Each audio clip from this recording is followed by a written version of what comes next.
নমস্কার বন্ধুরা, রুনিয়ের মম কিচেনে আপনাদের স্বাগত। আশা করি সবাই ভালো আছেন।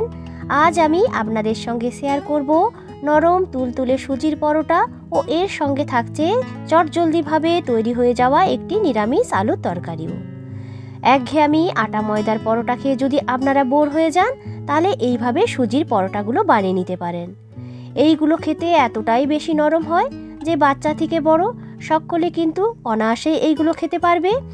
এই পরোটাগুলোকে খুব সহজভাবে আজকে আমি আপনাদেরকে বানিয়ে দেখাবো, তাই ভিডিওটা স্কিপ না করে পুরোটা দেখার অনুরোধ রাখলাম। যদি ভিডিওটা ভালো লেগে থাকে অবশ্যই একটা লাইক ও আমার চ্যানেলটিকে সাবস্ক্রাইব করারও অনুরোধ রইল। তো চলুন দেখে নেওয়া যাক। প্রথমেই আগে সুজির ডোটা বানিয়ে নেব। প্যানের মধ্যে নিয়ে নিয়েছি 1.5 কাপ মতো সুজি, এর সঙ্গে দিয়ে দিলাম 3 কাপ মতো জল। আপনারা যতটা সুজি নেবেন তার দ্বিগুণ পরিমাণ জল কিন্তু এখানে নিতে হবে, তাহলে এই ডোটা কিন্তু খুব পারফেক্টলি তৈরি হয়ে যাবে। গ্যাসটাকে এখানে কিন্তু আমি অফ রেখেছি। প্রথমে সমস্ত কিছুকে ভালো করে এইভাবে মিক্সড করে নেব। এরপর গ্যাসটাকে জ্বালিয়ে দিয়ে কন্টিনিউয়াসলি এইভাবে নাড়াচাড়া করে একটি ডো তৈরি করে নিতে হবে। এখানে সুজিটাকে কোনোভাবেই কিন্তু ছেড়ে রাখা যাবে না, তাহলে কিন্তু এটা নিচে বসে যেতে পারে। তো দেখুন আস্তে আস্তে করে সুজিটা কিন্তু ঘন হতে শুরু করে দিয়েছে। এর মধ্যে এরপর অ্যাড করে দিলাম পরিমাণ মতো নুন। আবারও সব কিছু দিয়ে ভালো করে এইভাবে মিক্সড করে নেব যতক্ষণ না পর্যন্ত সুজিটা একটা ডো ফর্মে আসছে আর প্যানের গা থেকে ছাড়া ছাড়া হয়ে আসছে। এর সঙ্গে এরপরে দিয়ে দিলাম 1 টেবিল চামচের মতো ঘি। ঘিটা দেওয়ার ফলে দেখবেন এই ডোটা কিন্তু খুব সহজে তৈরি হয়ে যাবে আর প্যানের গা থেকে কিন্তু খুব সহজেই ছাড়া ছাড়া হয়ে আসবে। আরও কিছুটা সময় এইভাবে মিক্সড করে নিয়েছি। এখানে ডোটাকে কিন্তু খুব বেশি একদম শক্ত করে তৈরি করা যাবে না। ডোটা ঠিকমতো তৈরি হয়েছে কিনা দেখার জন্য হাতে একটু নিয়ে যখন দেখবেন যে একটা এইভাবে শেপ নিয়ে নিচ্ছে কিন্তু হাতে চিটে যাচ্ছে না, তখন এই ডোটাকে কিন্তু নামিয়ে নিতে হবে। একটু ঠান্ডা করে নিতে হবে ডোটাকে, তাই আমি একটা এইরকম বড় প্লেটের মধ্যে এটিকে একটু বিছিয়ে নিচ্ছি। এই সময় তৈরি করে নেব এর সঙ্গে খাওয়ার জন্য একটি আলুর তরকারি। প্যানের মধ্যে দিয়ে দিলাম পরিমাণ মতো রিফাইন অয়েল। আপনারা চাইলে সর্ষের তেলেও কিন্তু এটা রান্না করতে পারেন। ফোড়নে এতে দিয়ে দিয়েছি 1/2 টেবিল চামচের মতো জিরে ও একটা শুকনো লঙ্কা। যখন এই জিরে এবং শুকনো লঙ্কা থেকে সুন্দর একটা গন্ধ বের হতে শুরু করবে, তখন এর মধ্যে দিয়ে দিলাম একটি বড় মাপের টমেটো। সামান্য একটু নুন ওর মধ্যে দিয়ে দেব, এর ফলে টমেটোটা কিন্তু খুব সহজেই গলে যাবে। ভালো করে টমেটোটাকে এইভাবে কষে নেব যতক্ষণ না পর্যন্ত টমেটোটা একটু গলে গলে আসে। এরপর এর মধ্যে দিয়ে দিলাম 1 টেবিল চামচ করে হলুদ গুঁড়ো, জিরে গুঁড়ো ও সামান্য একটু কাশ্মীরি লাল লঙ্কার গুঁড়ো।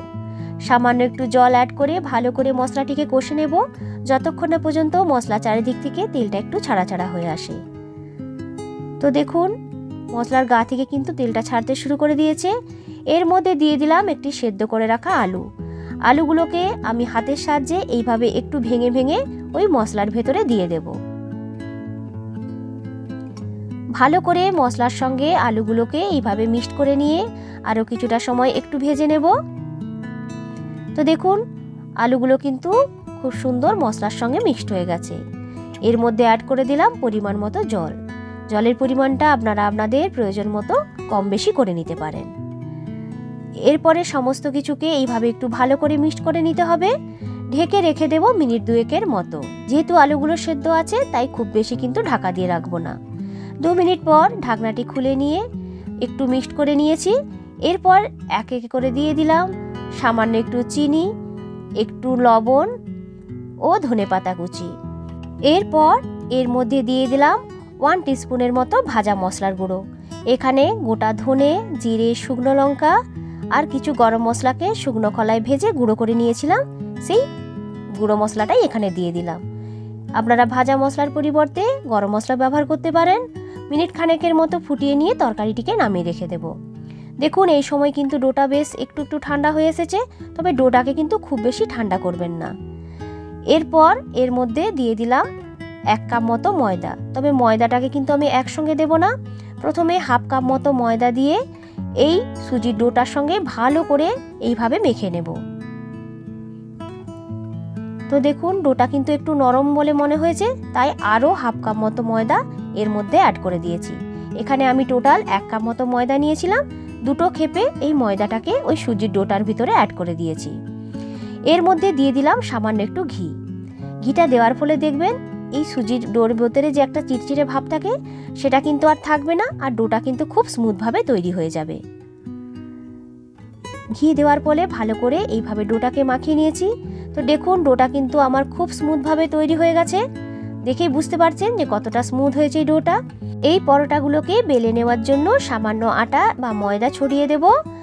এরপর একটা লেচি নিয়ে হাতের সাহায্যে যতটা সম্ভব এইভাবে একটু স্প্রেড করে নেব। এরপরে যেমনভাবে আমরা নরমালি রুটি তৈরি করি সেই রকমভাবে আমি এইগুলোকে বেলে নিয়েছি।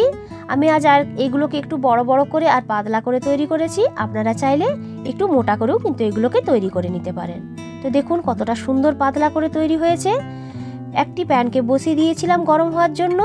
প্যানটা খুব ভালোভাবে গরম হয়ে গেলে পরোটাগুলোকে দুদিকটা ভালো করে এইভাবে উল্টে পাল্টে একটু সেঁকে নেব। ভালো করে যখন দেখবেন যে দুদিকটা একটু সেঁকা হয়ে গেছে, ওপর থেকে দিয়ে দিতে হবে সামান্য একটু তেল। তবে এই পরোটাগুলো ভাজার জন্য কিন্তু খুব বেশি তেলের দরকার পড়বে না, সামান্য তেলে এইগুলো কিন্তু খুব সুন্দরভাবে ভাজা হয়ে যায়। আজকের এই পরোটাগুলোকে কিন্তু খুব বেশি লাল লাল করে ভাজবো না। যখন দেখব যে দুদিকটা একটু বেশ লালচে ভাব ধরে এসেছে তখনই কিন্তু এইগুলোকে নামিয়ে নেব। তো দেখুন দুদিকটা কিন্তু হালকা হালকা একটু লালচে ভাব ধরে এসেছে, এইগুলোকে নামিয়ে রেখে দেব। একই রকমভাবে আমি আরও যে পরোটাগুলো বেলে রেখেছিলাম সেগুলোকেও ভেজে নেব। তো বন্ধুরা, আজকের আমার এই রেসিপিটা আপনাদের কেমন লাগলো অবশ্যই কিন্তু আমাকে কমেন্ট করে জানাবেন।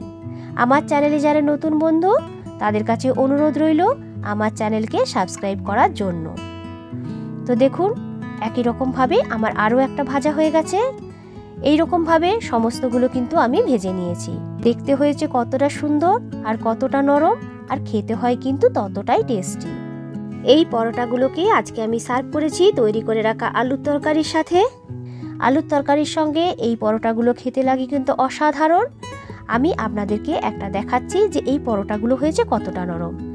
আপনারা যেদিকে ফোল্ড করতে চাইবেন অনায়াসে কিন্তু এই পরোটাগুলো সেই দিকেই ফোল্ড হয়ে যাবে।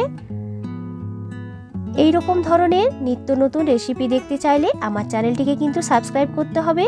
লাইক, কমেন্ট ও বন্ধুদের সঙ্গে শেয়ার করতে কিন্তু ভুলবেন না।